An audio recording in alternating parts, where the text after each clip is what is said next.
Jesus é o Filho da bênção. Então diga: em nome de Jesus eu estou livre.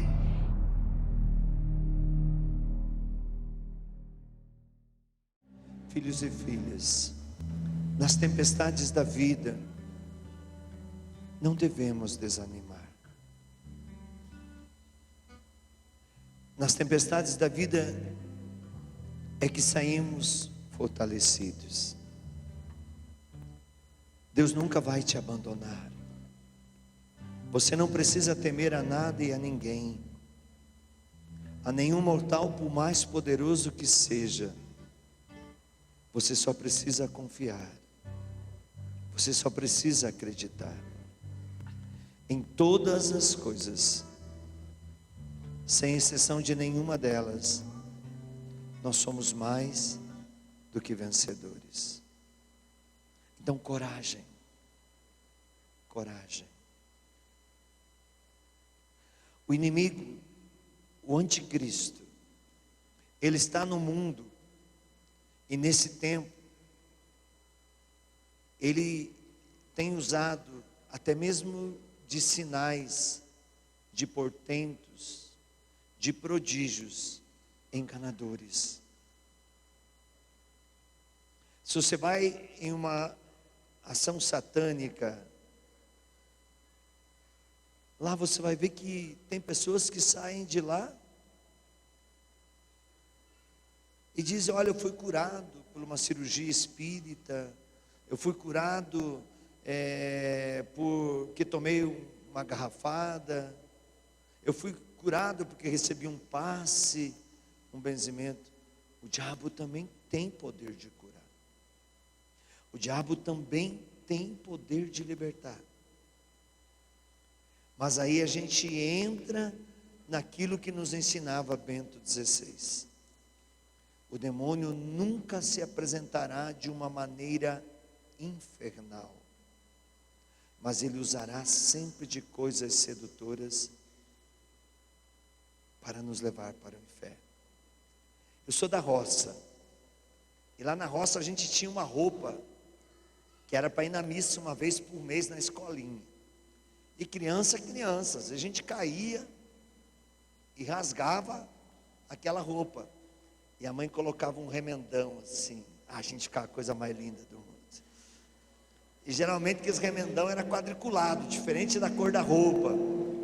Para dizer assim, não caia mais, porque senão eu vou colocar outro remendo desse. Agora olha o que é Satanás. Hoje você vai numa loja e compra uma roupa rasgada e paga o preço da nova e sai achando que está abafando. Você está entendendo aonde que Satanás entra? É aqui que o pecado toma conta. O inimigo nunca usará de coisas catastróficas para nos seduzir, mas ele nos pegará nas pequenas coisas para nos levar para o inferno. E é dessas pequenas ações erradas que surge toda a maldição. É dessas pequenas coisas erradas que vem toda a desgraça da nossa vida. O vício, por exemplo, fumar não é pecado, mas ficar dependente do cigarro é pecado. Tomar bebida alcoólica em casa, de uma maneira controlada, que não me leve a um estado de alcoolismo, não é pecado. Mas sair da igreja, ir para um bar beber, é pecado. Comungar Jesus e lavar Jesus na cachaça é pecado. Encher a cara. Hoje eu vejo assim tanta gente pecando. Nessa época que no Brasil é muito quente, as pessoas vão para as praias e mostram toda aquela nudez assim, postam nos stories. Gente, vão lá e postam aquelas imagens de diversão, de bebida. Isso é demoníaco. É aí que o demônio vai entrar, numa maneira que você está se satisfazendo. satisfazendo a tua carne. É você gastar horas e horas diante de uma televisão, vendo Netflix, vendo novela, assistindo filmes, e não tendo uma hora para estar com Deus, de oração. É aí que o diabo vai te pegar. É você não ter tempo de visitar um doente, mas ir na casa dos outros fofocar, falar mal da vida dos outros. É aí que o diabo vai te pegar. É você usar o teu dinheiro em jogos de sorte, descaradamente, e ser infiel com o seu dízimo. É aí que o diabo vai te pegar. Diga comigo: igreja não é lugar de descarrego. E olha, tem muita gente fazendo descarrego na igreja. E pior que faz descarrego na hora mais sagrada, que é a Santa Missa. Como é que se faz descarrego na missa? Chega na hora do ofertório, você tira o que está incomodando o teu bolso, a tua bolsa, que é aquelas moedas, e descarrega na caixinha. Então você não está fazendo uma oferta ao templo. Você está se vendo livre de algo que está te incomodando. Você está atraindo a maldição para você. É aí que o diabo vai te pegar. O diabo não vai nos atacar em coisas grandes. Ele vai entrar pelas brechas. Repete comigo: o diabo entra pela brecha que eu não fecho. Deus entra pela porta que eu abro. E como é que eu abro a porta? Fechando a brecha. Você não consegue fechar uma brecha sem abrir a porta para Deus entrar. A sexualidade, aí entra a masturbação, a fornicação, o adultério, o sexo contra a natureza, a aberração sexual, a sexualidade depravada. Você vai satisfazer a tua carne, os teus desejos. Até parece ser uma coisa boa, mas é diabólica. É aí que o diabo vai te pegar. Quando você pensa que se realiza com as coisas carnais, aí o diabo te pega. Então fique atento, feche as brechas, não deixe espaço para o inimigo entrar na tua vida. Perceba que ele sempre tem nos pegado nas mesmas coisas. E tem coisas que a gente já faz deliberadamente. Feche a brecha. Como é que você vence uma tempestade, você sabe? Como é que você vence um problema grande, você sabe? É muito simples. Você vence uma tempestade criando uma tempestade maior. Aí aquela tempestade parecia ser grande e não existe mais. Como é que você vence um problema grande? Cria um problema maior. Vou ler um texto do Evangelho para entender isso. Mateus capítulo 14, versículo 27b, depois versículo 29 e 39. Aliás, se alguém encontrou a minha Bíblia por aí, está aí, pode usar ela. Eu estou usando a sua, usa a minha, viu? Tudo certo. Olha o que diz a palavra de Deus: tranquilizai-vos, não tenhas medo, sou eu. E disse a Pedro: vem.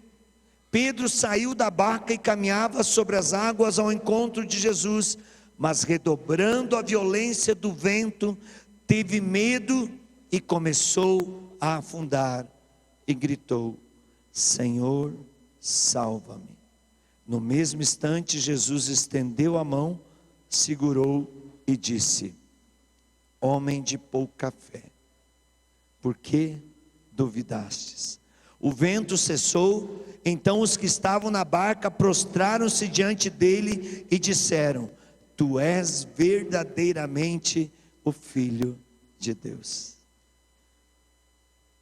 Pedro, essa aqui fala da tempestade acalmada. Os discípulos estavam em alto mar, e quem vai à peregrinação na Terra Santa, que agora a gente não está podendo ir. Aliás, eu quero convidar vocês para uma peregrinação, mas por favor, vai no meu grupo, tá? Tem muita gente boa, melhor do que eu até, que está indo. Não vai no grupo dos melhores, vai no fraquinho aqui, no miserável aqui. Entre em contato com a obra de Maria. Esse ano nós não podemos ir a Pentecostes em Jerusalém, mas nós vamos Pentecostes em Assis, na Itália.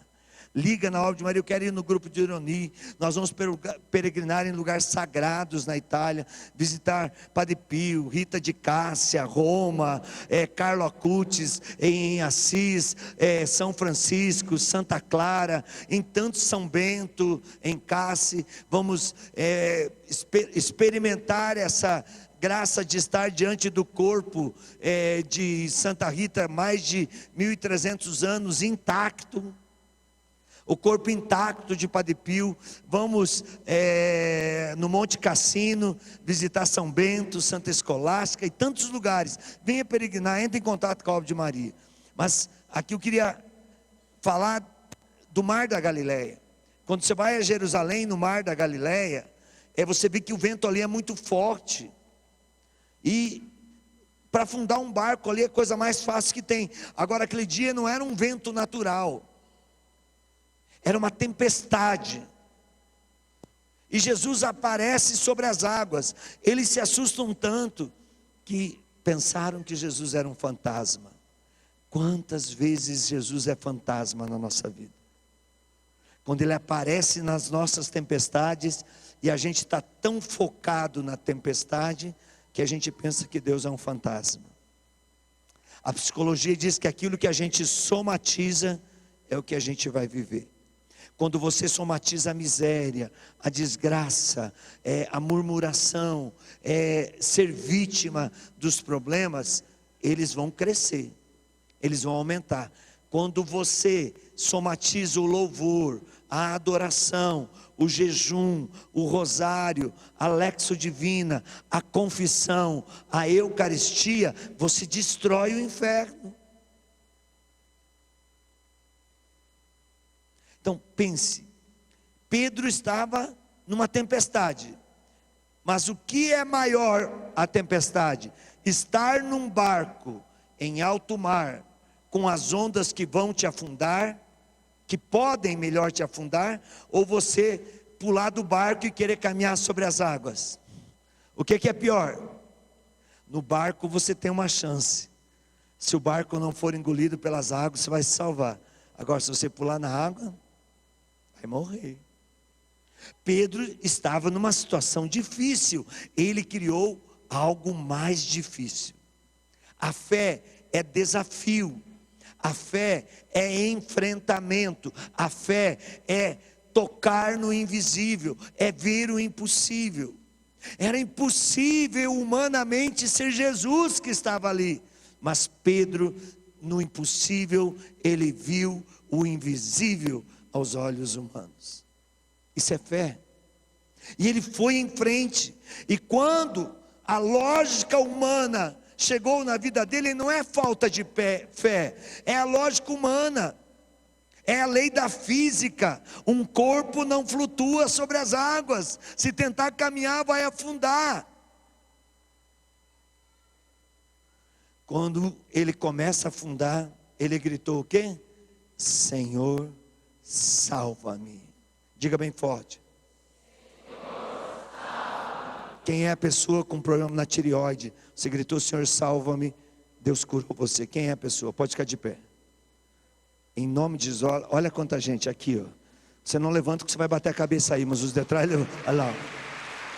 Quem é a pessoa com uma infecção urinária, que gritou, Senhor, salva-me, e há tempo você estava tratando, e o Senhor está curando, e curou você dessa infecção urinária? Quem é essa pessoa? Levanta, em nome de Jesus. Levanta, filho, não é a mão, é para levantar o colar, ó. Levanta, está aí, ó. Quem é a pessoa que gritou: Senhor, salva-me, e tinha problemas de não conseguir se alimentar, de não sentir o alimento, e de quando se alimentava passar mal? A partir de hoje você vai sentir o gosto do alimento, a partir de hoje você vai se alimentar. Quem é essa pessoa? Levanta. Ou essas, pode ficar de pé. Gabriel, está curado, está curado, está curado. Quem é a pessoa que sofria de convulsão e gritou: Senhor, salva-me? A partir de hoje você não terá mais essa convulsão. Pode ficar de pé, em nome de Jesus. Na fé, tome posse do invisível, tome posse do milagre. Quem é a pessoa que tinha os dois joelhos travados para caminhar, estava difícil, e as dores era só abaixo de injeção e remédio forte? Vocês estão curados desses joelhos, em nome de Jesus. Quem é a pessoa com câncer de pele, que gritou: Senhor, salva-me, e o teu corpo esquentou? Pode levantar, você está curada desse câncer de pele, em nome de Jesus, em nome de Jesus. É na fé. Não basta dizer salva-me se eu não quero a salvação. É que nem aquele cara que se diz que é satanista e diz: Virgem Maria, me defende para o inferno, não quero ir não. Mas o lugar do capeta é no inferno. Então a gente precisa tomar cuidado. A tempestade não é castigo, seja ela qual for. Não é ausência de Deus, é oportunidade de eu exercitar a minha fé e experimentar o milagre. Seja qual for a tempestade que passemos em nossa vida, confiemos em Deus. Deus vai estender a mão e nós vamos segurar na mão de Deus. Gosto muito daquele que diz assim: se as águas do mar da vida quiserem.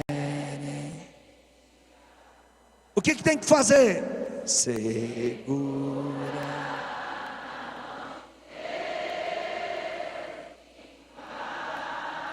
Vai, continua, vai.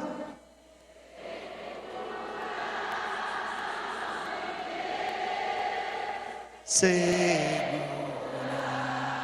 a mão de Deus, pois ela te sustentará. Diga para o irmão: não temas. Não temas, segue adiante. E não olhes. E não olhes para trás. Segura. Segura na mão de Deus e vai. O Senhor está tocando sobre uma pessoa.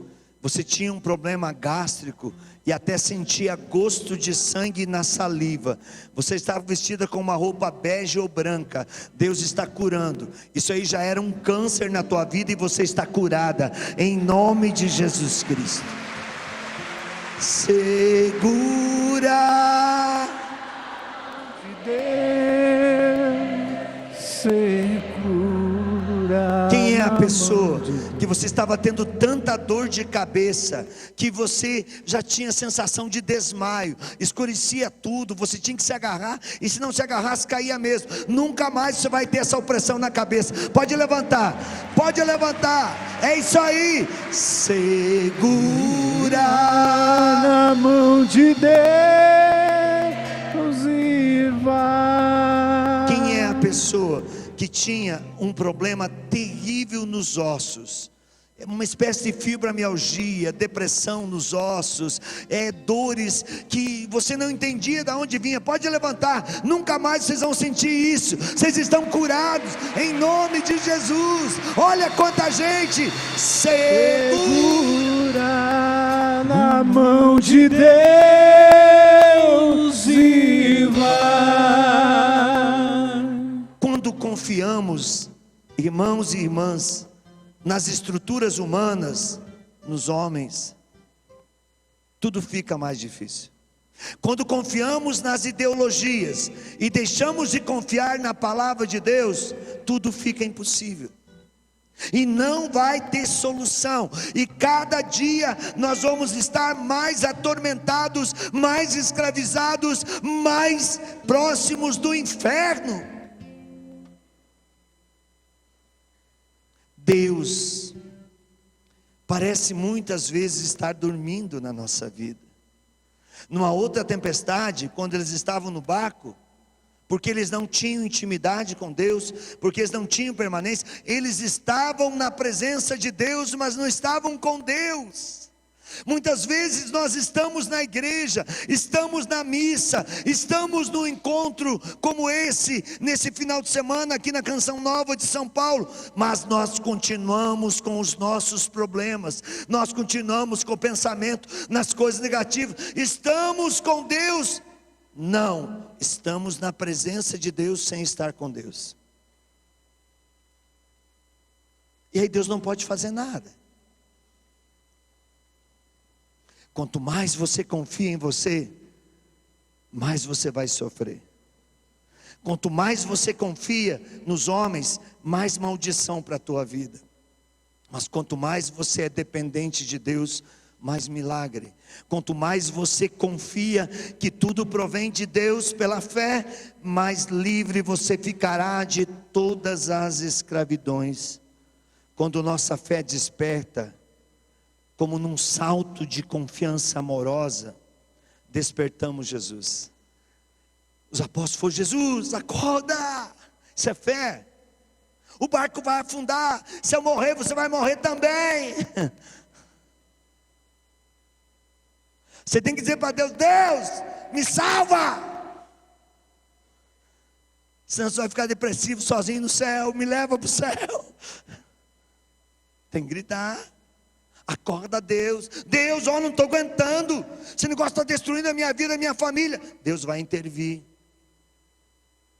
Nós temos que ter fé para acreditar. Quando eles foram acordar Jesus nesse outro texto do Evangelho, eles perceberam que Jesus tinha poder sobre aquilo que humanamente eles não podiam mais vencer. E hoje, meus irmãos,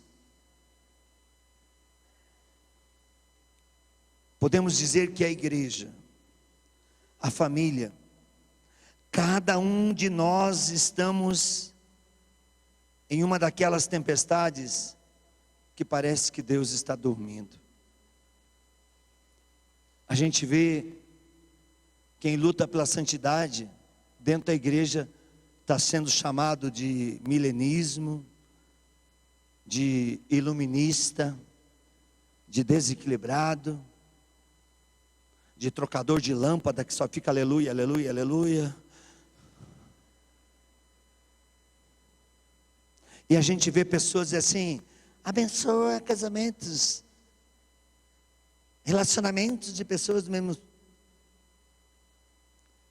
Parece que essas pessoas estão certas, abençoando o pecado, e nós estamos errados lutando pela castidade. Quando você vê pessoas na igreja dizendo que tem que destruir o catecismo da igreja, que tem que repensar os sacramentos,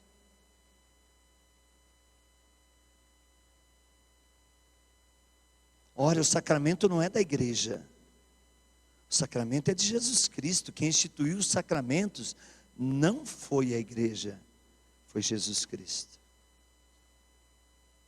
Quando você vê igrejas hoje protestando contra decisões erradas dentro da igreja católica, os protestantes estão gritando: olha, vocês estão errados.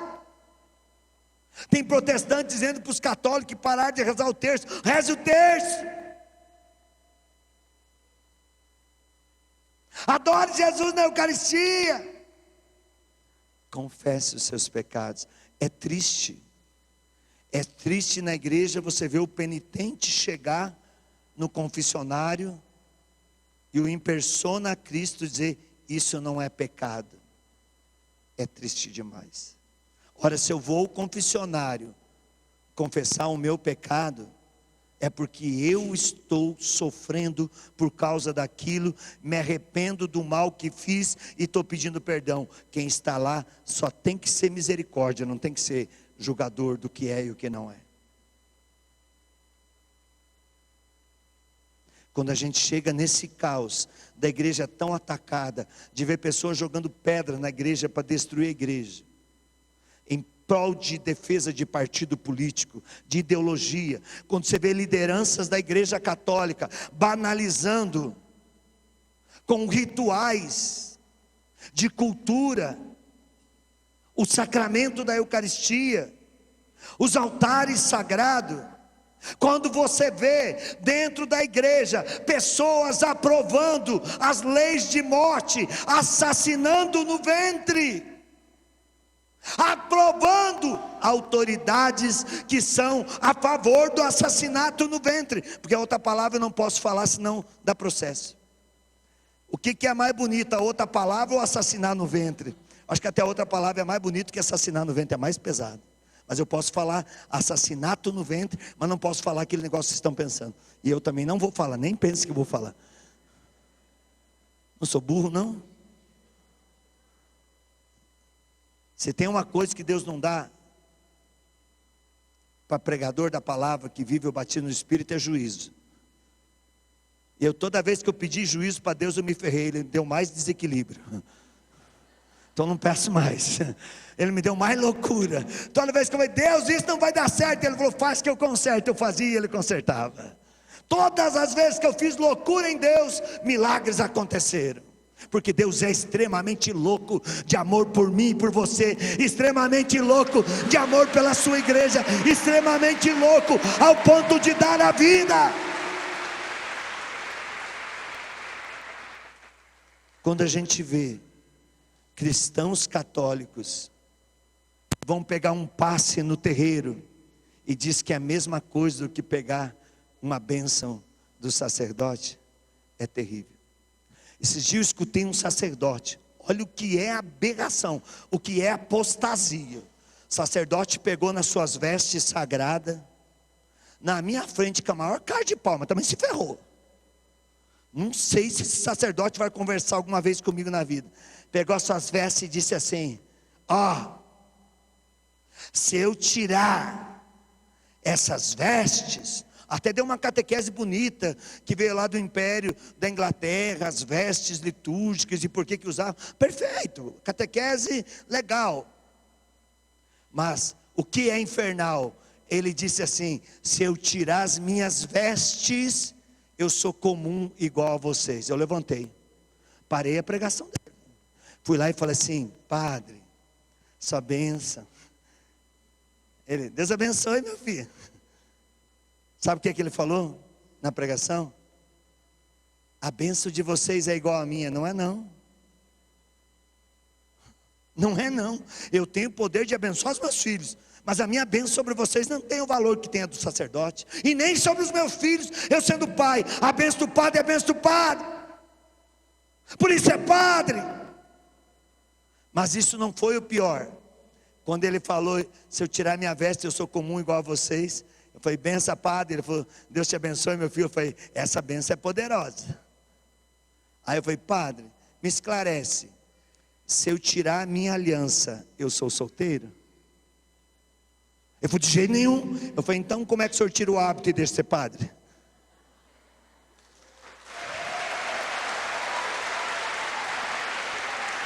Com essa aliança ou sem essa aliança, eu sou casado até que a morte o separe. O padre de hábito, o sem hábito, é padre até ser recolhido no céu. Qualquer coisa contrária disso é bestalização das ideologias. Repete comigo: as ideologias afeminizam o homem, masculinizam a mulher e bestalizam o homem e a mulher. Diga para o irmão assim: para de ser besta, viva o evangelho. Para de ser besta, seja santo. Diga para o irmão: pare com as ideologias e viva o evangelho. Olha que coisa mais linda. Hoje a gente vê a família atacada, Eu vejo aqui crianças perto dos pais. Hoje a gente vê criança batendo em pai. Ô velho, tá tudo bem aí, velho? Velho, benção, papai. Você vê que não tem mais respeito pelo pai e a mãe. E você vê que pai e mãe não tem mais respeito pelos filhos. Tem pai e mãe montando quarto de motel dentro da casa. É melhor a minha filha com o namorado aqui dentro de casa do que lá fora. Seu besta. Tua casa não é motel. Castidade. Não. Aberração sexual. Hoje você vê pai e mãe que não batizam os filhos, porque o filho vai decidir o que quer. Eita besta, bestalizado pelas ideologias. E tem hoje muita gente bestalizada pelas ideologias, que estão indo às paróquias e pedindo para tirar o nome do certidão de batismo. É uma besta. Não é aquele livro que diz que você é filho de Deus, é a marca do sacramento que está na tua alma. Essa ninguém pode tirar. Besta, bestalizado pelas ideologias.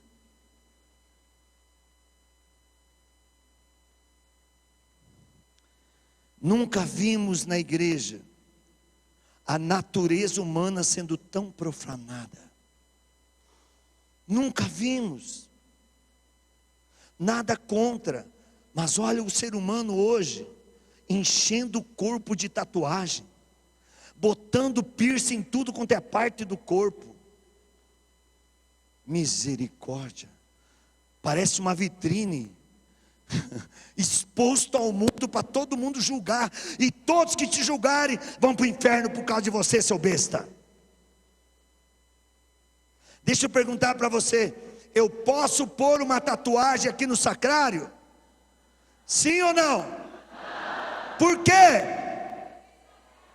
É sacrário. E você é o que, sua besta? Você é sacrário do Espírito Santo. O Espírito Santo habita em você, Ele mora em você, Ele é a tua vida. Sem Ele você não tem vida. Agora, se você já colocou, não tem o que fazer. Agora essa é a tua cruz até você ser recolhido ao céu. Confessa o teu pecado e ofereça essa penitência de se olhar diferente do que Deus te fez até chegar no céu. Suporta, porque a ideologia nos bestaliza tanto. Gente, esse dia eu encontrei uma pessoa, acho que ela tinha tatuagem até no fio do cabelo. Não tinha mais onde pôr, eu fiquei falando, onde é que vai pôr a próxima? É modismo, é ideologia. Nós somos templos do Espírito Santo, cuidemos do nosso corpo. Nações estão se rebelando contra Deus, contra as verdades de fé, ou melhor, nas melhores das hipóteses, fingem não conhecer a verdade de Deus. Que no Brasil está assim. Tem que assassinar no ventre porque é direito da mulher. Porque não viveu a castidade, sua besta. Você não queria engravidar, por que foi funhecar?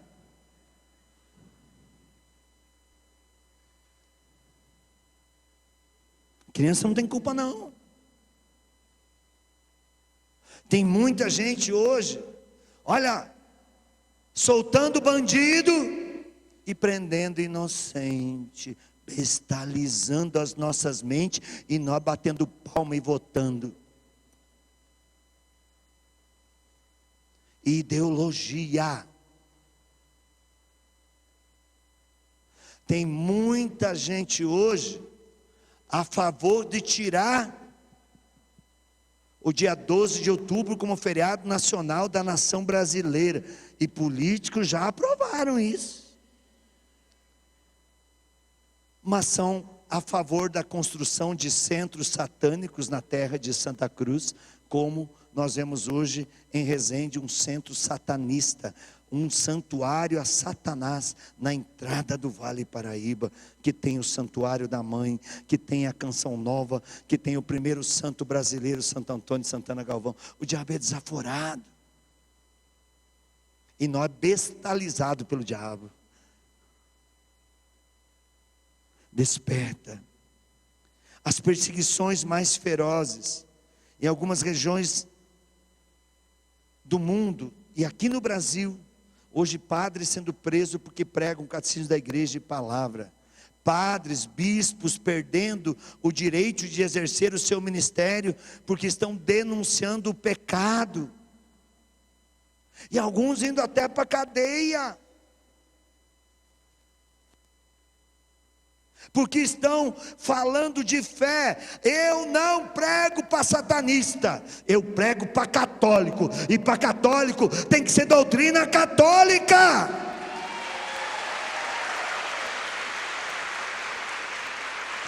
Eu não prego para ONG, eu não prego para movimentos feministas, eu não prego para movimentos satanistas. Eu prego para católico, e eu tenho que ter a liberdade de pregar, porque eu sou católico, como a pessoa tem que ter liberdade. Deus nos fez de livre-arbítrio. Se a pessoa quer ser satânica, seja satânica, que mal tem. Se a pessoa quer viver no movimento feminista, viva, mas não me deixe cerceado, impedido de viver a minha fé.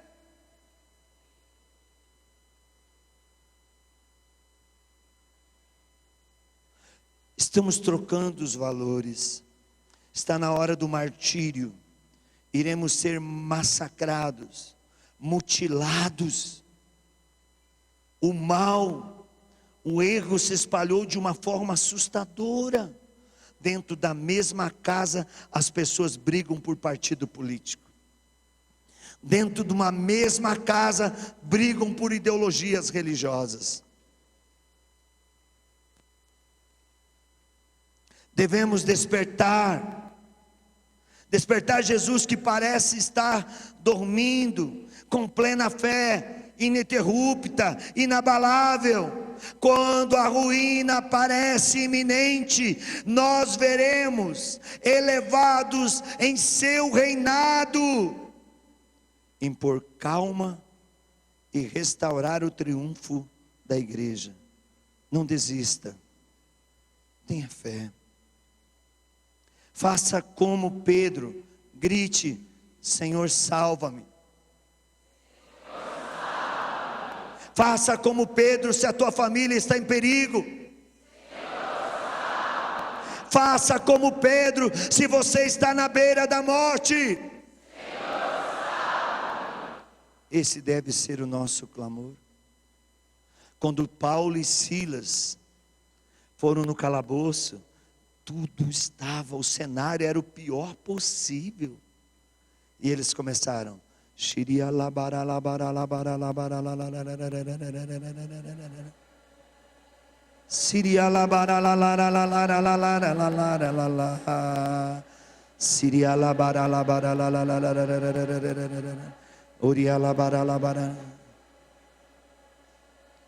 olha, o cenário está tão terrível que esses dias eu escutei uma coisa que mais diabólica do que isso é impossível. Um diretor de seminário, formador de seminaristas, futuros padres, disse com a maior cara de pau numa mesa para mim: Jesus não ressuscitou, o corpo de Cristo apodreceu. Como todos os corpos, o que ressuscitou foi a alma de Jesus. Falei: bandido, safado, diabólico. A vontade de esquecer que sou cristão e meter uma moca espiritual para ver se aquela cabeça abre e desperta.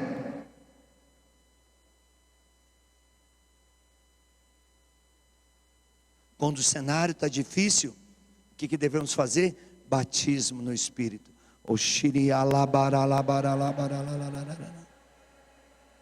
Tem muita gente dentro da igreja dizendo: pare com essas profecias, pare com esses milagres, pare com esse laia, laia, laia, laia. E eu quero dizer para essas pessoas: pare de ser diabólico, pare de ser carnal, receba o batismo no Espírito, receba.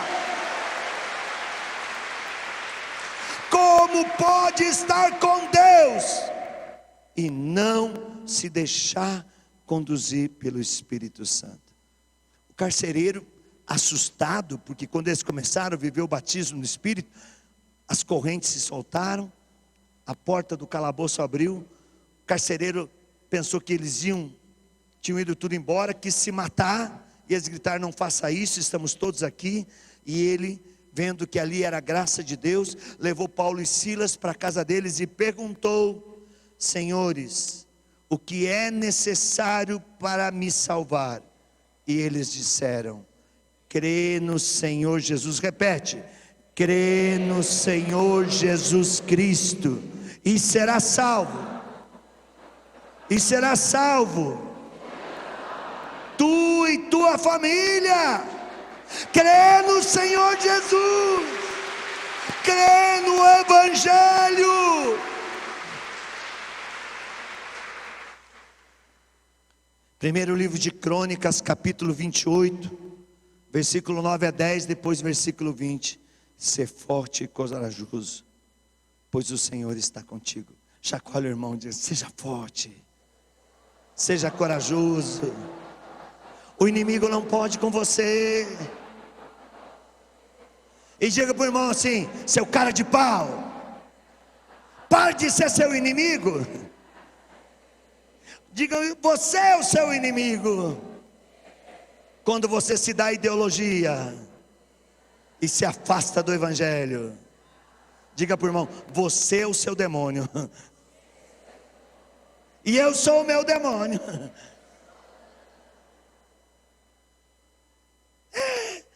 Diga assim: e um demônio bestializado.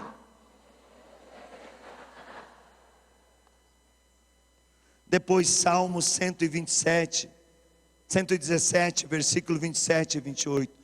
O Senhor é nosso Deus, Ele fez brilhar sobre nós a sua luz.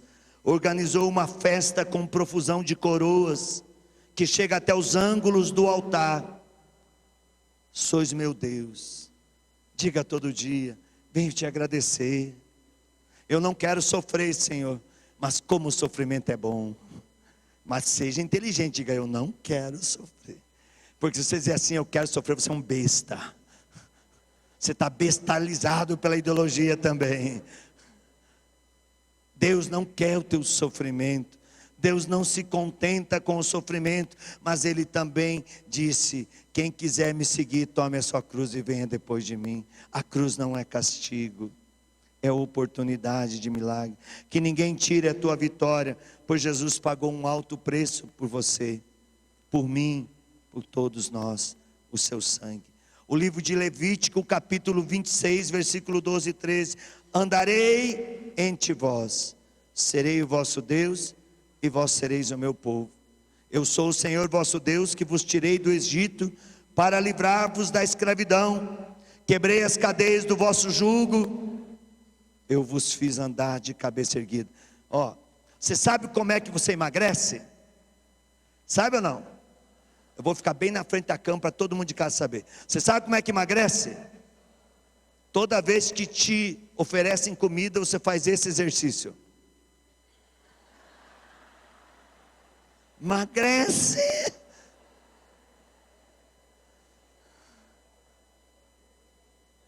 Agora toda vez, quer comer? Engorda. Muda o exercício. Você está assim para comer? Faz assim. Com a maior postura. Vai embora. Diga para o irmão: foge da gula. Faça jejum. ande de cabeça erguida. Não olhe para o inferno. Olhe para o céu. Êxodo capítulo 3, versículo 13. E se perguntarem o meu nome, eu sou aquele que sou. Aquele que sou. Eu sou. Você é. Nós somos. Porque Ele age através de nós. Mas para isso eu preciso estar em Deus. Ele está conosco, a vitória é certa. Nós só precisamos acreditar, orar, estar em sua presença. Diga para o irmão, mantenha o foco. Na fé. Vamos passar pelas tempestades. E cada dia ficarão maiores. Mas nós sairemos mais fortalecidos. Porque há um Deus que combate por mim. E Ele manda o vento acalmar. E o vento acalma. Ele manda o demônio embora. E o demônio vai. Ele diz, eu te curo. E eu fico curado. Aleluia. Queria aqui testemunhar para vocês isso. Às vezes as pessoas querem a graça, mas não querem o Calvário. No último Pentecostes, eu fui a Jerusalém. De Jerusalém eu fui a vários países. Eu acabei ficando 42 dias fora do país. Tem sido assim. Eu tenho ficado, agora eu estou fora de casa desde o dia 8. Desde o dia 8. Vou viajar hoje a noite inteira de ônibus. Chegar amanhã em casa. Passo meu aniversário na terça-feira até o meio-dia com a minha família. Terça à tarde já estou voltando para São Paulo, porque tenho missão aqui dia 24, dia 25. Dia 26 já estou em Navegantes. Depois vou ao Mato Grosso do Sul, em missão. Volto, um dia em Casa Novo, já saio em missão, Itália, volto, já vou para os Estados Unidos e assim por diante, África. E eu fiquei 42 dias fora, minha mãe ficou no hospital. Os médicos não viam mais possibilidade da minha mãe sobreviver. E eu nem sequer ligava, porque eu tinha certeza que se eu ligasse para a mamãe, ela ia dizer, volta filho que eu vou morrer. E eu ia pegar o primeiro voo e voltar e abandonar a missão. Mas eu sabia que a cura da minha mãe não era eu, mas era a fé. E eu continuei servindo, chorava. Tinha noite que me dava pânico, me dava aflição, não conseguia dormir. Eu fechava o olho, enxergava minha mãe num caixão, e aquela coisa foi pegando, foi me atormentando, e eu já estava a ponto de largar tudo, mas o Senhor dizia, vai em frente filho, eu cuido da sua mãe. Quando faltava 3 dias para eu voltar para casa, mamãe deu alta do hospital.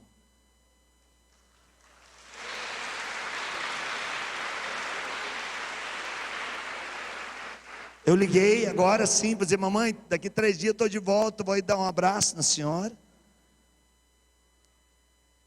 Aí meu pai, que nunca quis falar no telefone, aquele dia quis falar comigo.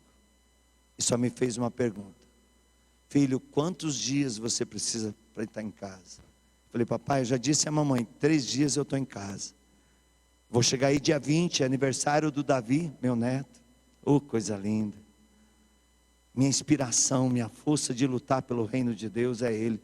Para Ele não ficar a escravo dessas ideologias demoníacas que estão no mundo. E dentro da igreja também.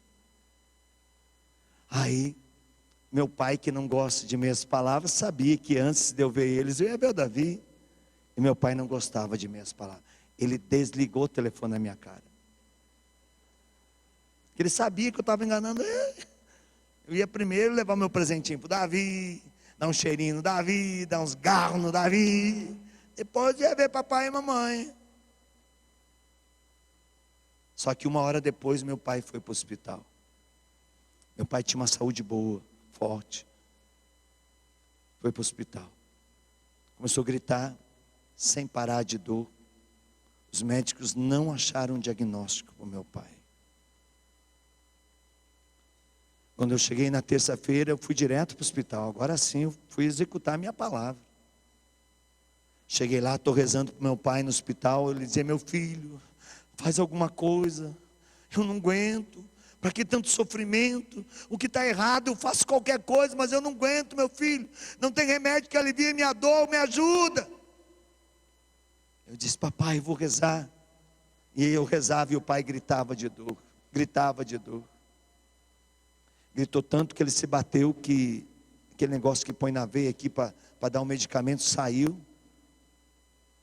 E eu tive que apertar a campainha, chamar a enfermeira. A enfermeira veio. E eu não queria chorar perto do meu pai. Eu fui para o corredor chorar. Quando eu estou chorando e brigando com Deus, Deus, olha quantos milagres teve nessa missão. Eu vi paralítico andar. Eu vi pessoas desenganadas da medicina ser curadas. Eu vi, Senhor, tantos sinais de milagres nesses últimos 42 dias. Senhor, cura meu pai. E o Senhor em silêncio comigo, como se Ele não estivesse escutando a minha oração. Aí no corredor, chega uma mulher e disse: eu te procurava há 3 anos e eu não te encontrava. Você não para nessa cidade. Você está sempre em missão.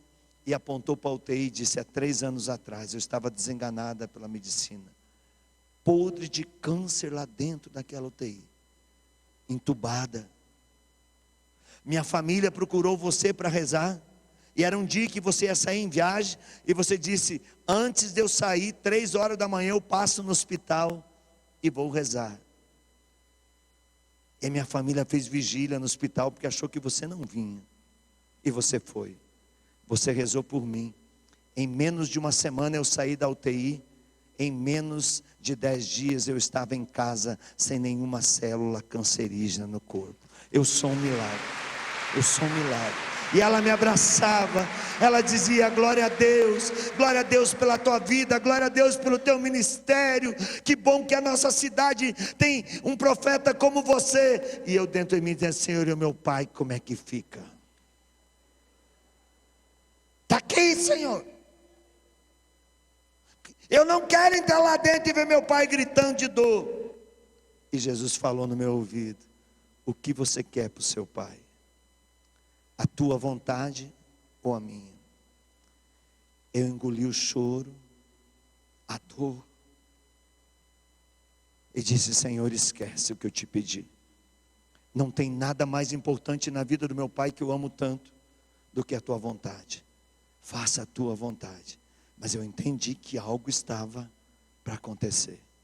No outro dia eu fui para a missa, fiz um propósito de 3 vezes a missa. 7 horas da manhã eu estava na catedral. 7 horas da manhã, peguei o padre Agostinho depois da missa. Aliás, rezem por ele. Tem cruz para padre também. Esse padre é um santo, meu confessor. Está com câncer gravíssimo no reto hoje, fazendo quimioterapia e radioterapia pesada. 6 meses afastado da catedral, claro, vivendo a sua fé, celebrando as suas missas, isolado e tratando um câncer gravíssimo. Ele foi comigo até o hospital. Chegou lá, meu pai ainda estava gritando de dor, tinha gritado a noite inteira. Atendeu meu pai em confissão, deu a unção dos enfermos, deu a Eucaristia, abençoou meu pai. E eu espertamente falei: se acontecer alguma coisa com meu pai, a minha mãe vai perecer.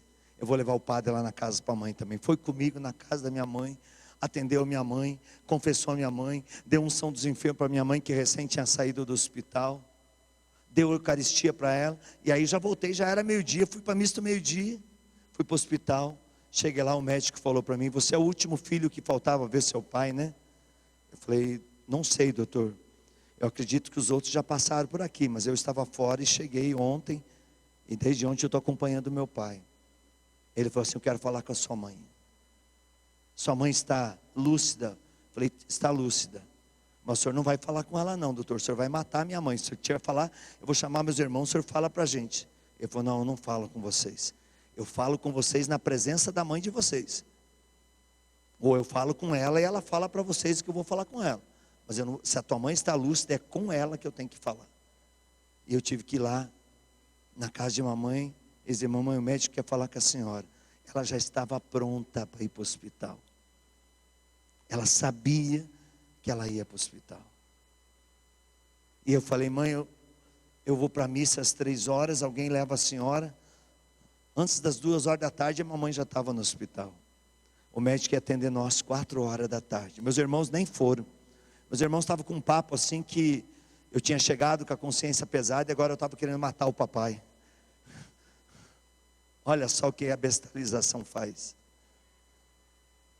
Como é que você vai querer matar seu pai?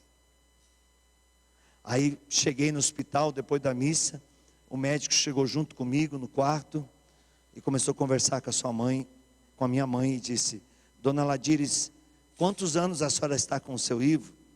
E ela falou: 63 anos de casado, doutor.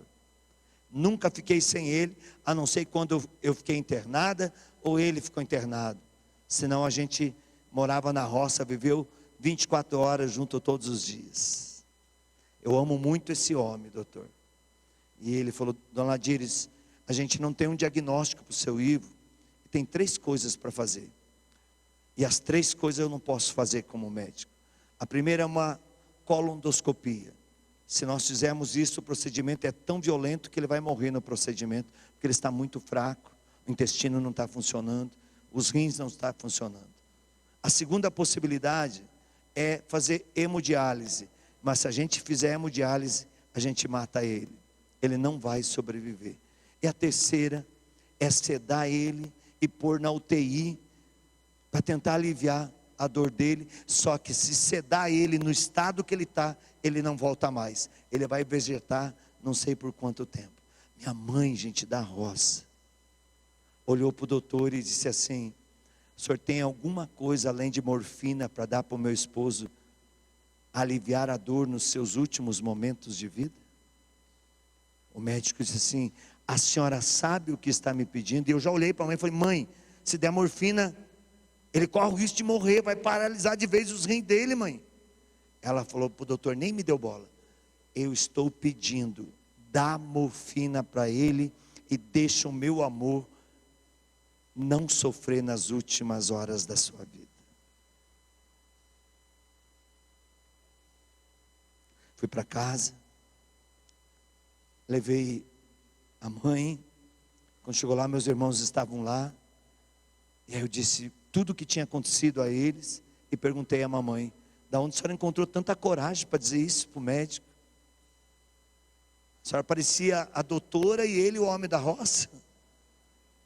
E ela falou: meu filho, ele está indo, eu logo vou encontrar ele também. Nossa, aquilo rasgou minha alma. Falei: misericórdia, Senhor, da onde tanta prova? Fui para casa. Eu tenho um programa que eu apresento pela TV às 9 horas da noite, na quarta-feira, das 9 às 10. Apresentei o programa, virei, olhei para o Cristo na cruz e Jesus de novo: vai para o hospital. E eu larguei tudo, deixei os meninos desmontando o cenário, que eu faço na capela de casa mesmo o programa. Falei: desmonte, guarda equipamento, eu estou indo para o hospital. Eu fui para o hospital, cheguei lá por volta de 10h20, 10h25, meu pai faleceu. E eu posso dizer para vocês que eu estou muito feliz, porque hoje eu tenho um intercessor no céu. O velório do meu pai não foi velório, foi um retiro. Passou 18 sacerdotes, 2 bispos. Era oração, pregação, pregação, oração, oração, terço, pregação, canto. Coitado do Marcelo, chegou a fazer calo nos dedos, tanto ficar tocando o dia inteiro no velório do meu pai. Era só alegria, só alegria. Minha mãe não derramou uma lágrima, porque sabia que aquele homem merecia o céu pela sua fidelidade ao Evangelho.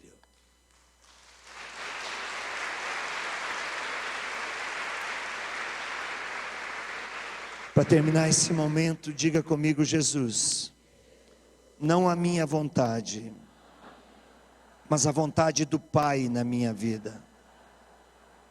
Eu te entrego os meus impossíveis agora, os impossíveis da minha família, E te peço, Senhor, se for possível, se for da tua vontade, concede-me a graça que estou te pedindo.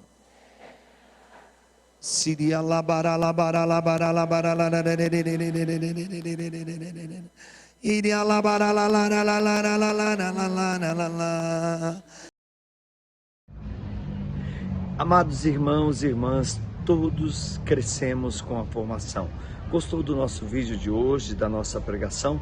Dá um like, compartilha, ajude-nos a conquistar outros seguidores e assim estamos juntos evangelizando. Aguarde o próximo, vai ser de muita bênção. E se você puder, nos ajude a evangelizar pelo Pix que está aparecendo aí no nosso vídeo, pelo doações.ironispodaro.com.br, ou você pode também através do nosso loja.ironispodaro.com.br adquirir os nossos produtos. Deus te abençoe.